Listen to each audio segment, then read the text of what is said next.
Una pregunta, perdón que lo interrumpa. ¿Se puede ser hipertenso, digamos, una persona de 50 años maratonista sin sobrepeso aparente, que esté perfectamente, puede ser hipertenso a pesar de ser atleta y de no tener sobrepeso y de no tener azúcar elevada? ¿Se puede? Bueno, acabas de hacer una pregunta que es la respuesta al final de un tema de estos. Sí se puede.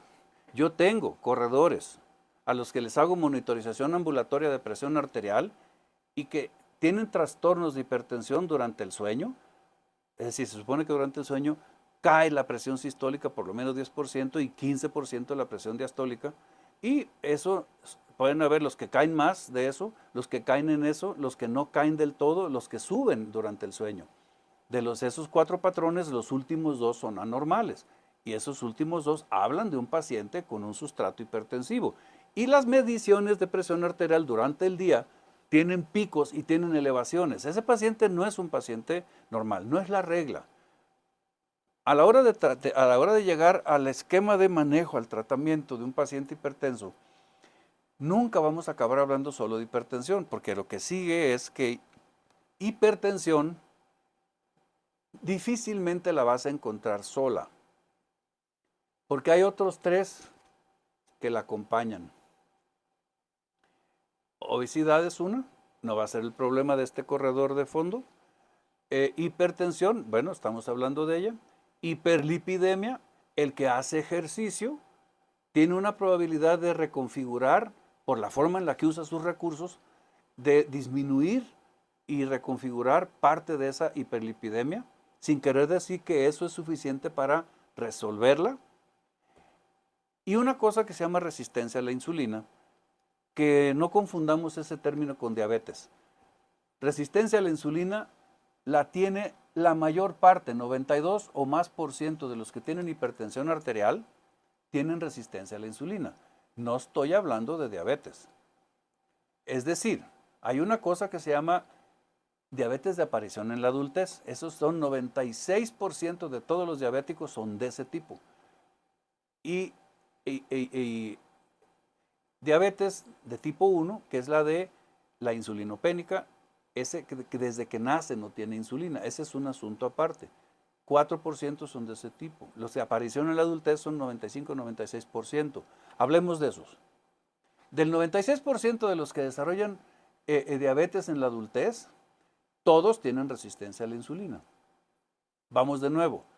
No todos los que tenemos resistencia a la insulina acabamos en diabéticos. Solo 30% de los que tenemos resistencia a la insulina acabamos en diabéticos en alguna época de la vida.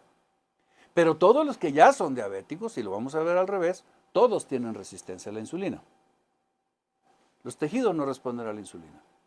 De nuevo, todos los que tenemos resistencia a la insulina, ¿somos diabéticos? No. 70% no. 30% sí llega a diabético. Entonces, si yo tengo pues, resistencia a la insulina, pero no soy diabético, ya la hice, ¿no?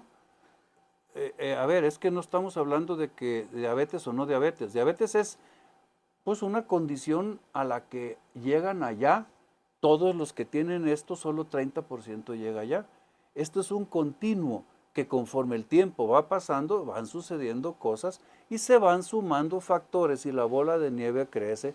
La diferencia entre estos que tienen resistencia a la insulina, el 70% que no son diabéticos, y los otros, los que sí son diabéticos, la única diferencia es que a aquellos se les eleva el azúcar en forma importante y tienen otras añadiduras. Y a estos no se les eleva en forma definitiva el azúcar. Hacen altibajos o no la hacen del todo. La diferencia aquí se volviera loca, Celia Cruz. Azúcar es solamente en los que tienen diabetes. Los otros no tienen elevación constante o del todo de azúcar. Pero igual los pintos que los colorados se mueren de lo mismo. Se les tapan los vasos, se enferman hacen enfermedad oclusiva vascular aguda. ¿Cuáles vasos, oiga? Pues donde hay vasos, en retinas, en retinopatía, en cerebro se les tapa un vaso, hacen un trombo adentro y hacen enfermedad cerebrovascular. En carótidas se les tapa una o la otra y hay trastornos de llegada de sangre. En coronarias, las arterias que irrigan el corazón se tapan y hacen un infarto. En el territorio esplácnico, en el abdomen, hacen trombosis mesentérica, se tapan, en los riñones se tapan los vasos y los pacientes acaban haciendo insuficiencia renal. Y cuando un vaso de las arterias que irrigan, o las arterias que irrigan las extremidades, se les obstruyen, pues eventualmente les van a hacer reducción de talla, porque los van a dejar chaparritos, los amputan. Entonces, no es ninguna monada, ¿no? Hipertensión está al principio, en la puerta de salida, diciendo, ya llegué, aquí estoy. ¿Y cuándo te vas, oye? Me temo que no tengo prisa y yo creo que no me voy a ir, aquí llegué para quedarme. Entonces, hipertensión es como alguna vez dijimos, es como esa tía incómoda que llegó a visitarte un fin de semana y se va a quedar 18 o 20 años